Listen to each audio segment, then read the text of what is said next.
Hello everyone, आज का topic है भारत की पहली क्रिकेट टीम में कौन कौन से खिलाड़ी थे और उनका प्रदर्शन।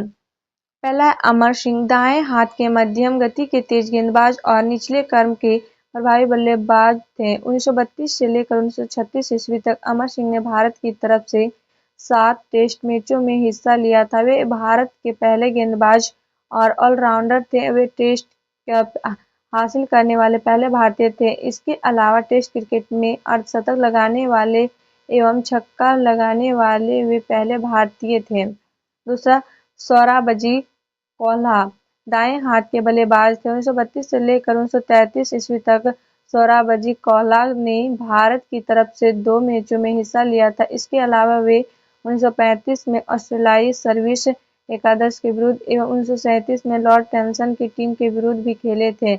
उन्होंने रणजी ट्रॉफी में पश्चिमी भारत और नवनगर का प्रतिनिधित्व किया था और बॉम्बे पेंटागुलर में पारसियों के कप्तान भी थे। तीसरा, जहांगीर खान, दाएं हाथ के मध्यम गति के तेज गेंदबाज और दाएं हाथ के बल्लेबाज थे। 1932 से लेकर 1936 ईस्वी तक मोहम्मद जहांगीर खान ने भारत के लिए 4 टेस्ट मैच खेले थे। उन्होंने 1939, 40 एवं 1941 से 42 में भारतीय क्रिकेट टीम के चयनकर्ता के रूप में काम किया था।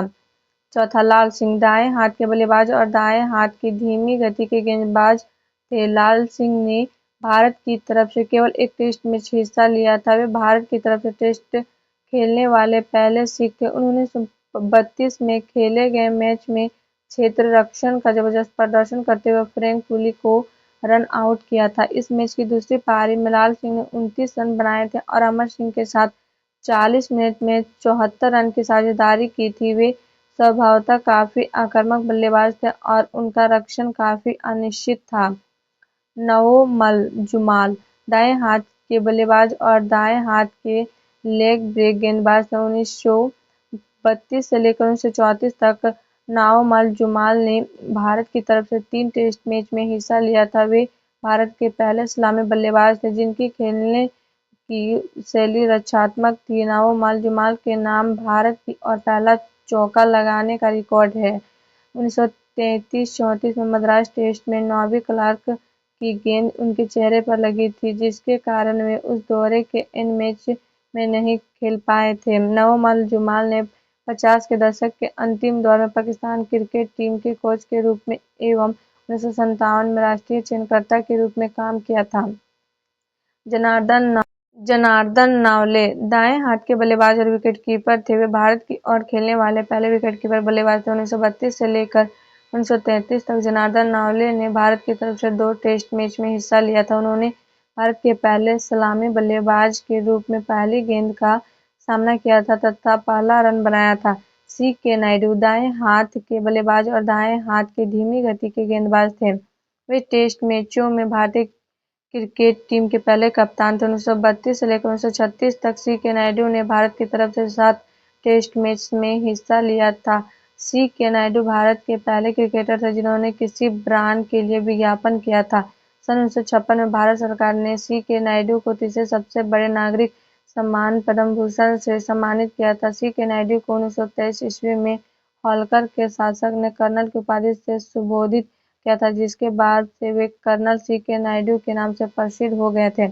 नजीर अली, दाएं हाथ के आक्रामक बल्लेबाज और दाएं हाथ के मध्यम गति के तेज गेंदबाज और एक अच्छे क्षेत्र रक्षक थे। 1932 से लेकर 1934 तक नजीर अली ने भारत की तरफ से 2 टेस्ट मैच में हिस्सा लिया था।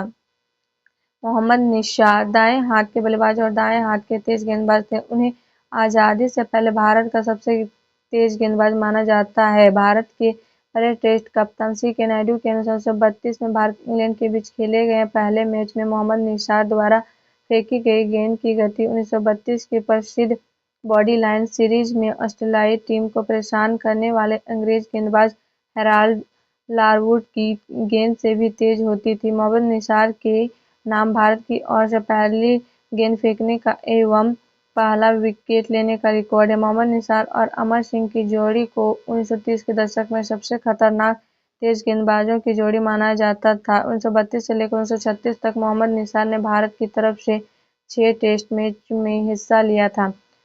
फिरोज पालिया बाएं हाथ के बल्लेबाज और बाएं हाथ के धीमे गेंदबाज थे। 1932 से लेकर 1936 तक फिरोज पालिया ने भारत की तरफ से 2 टेस्ट मैच में हिस्सा लिया था। वजीर अली दाएं हाथ के बल्लेबाज और दाएं हाथ के मध्यम गति के तेज गेंदबाज थे। 1932 से लेकर 1936 तक वजीर अली ने भारत की तरफ से 7 टेस्ट मैच में हिस्सा लिया था। द्वितीय विश्व युद्ध से पहले भारत द्वारा खेले गए सभी टेस्ट मैच में वजीर अली ने हिस्सा लिया था। 1935-36 में ऑस्ट्रेलियाई एकादश के विरुद्ध खेले गए 2 गैर-आधिकारिक टेस्ट मैच में वजीर अली ने भारतीय टीम की कप्तानी की थी। वजीर अली भारतीय टीम में शामिल एक अन्य खिलाड़ी नजीर अली के बड़े भाई थे। और आप लोग को वीडियो अच्छी लगी तो please like and subscribe my YouTube channel and share जरूर करें।